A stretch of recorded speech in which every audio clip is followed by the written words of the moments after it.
one thing that we look at right now is autonomous driving and autonomous vehicles. I think if you look at that, you've got corporate companies that can really invest a ton of money, especially on the manufacturing side, from auto manufacturers who traditionally haven't been first to move with that type of innovation, but I think today are taking a much more forward-looking approach. And one thing we like when we're thinking about where a company's set to hit inflection points is we like to see corporate involvement and corporate investments in those spaces.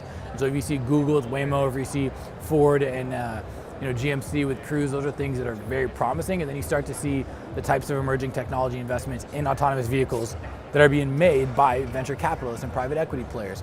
I think for us too, there's a big margin compression side there, or margin expansion side that you can see there for a lot of adjacent industries such as ride sharing. So if you think about a company such as Uber that does 37 billion plus in bookings on the top line, only 7.5 billion of that comes back to them as revenue.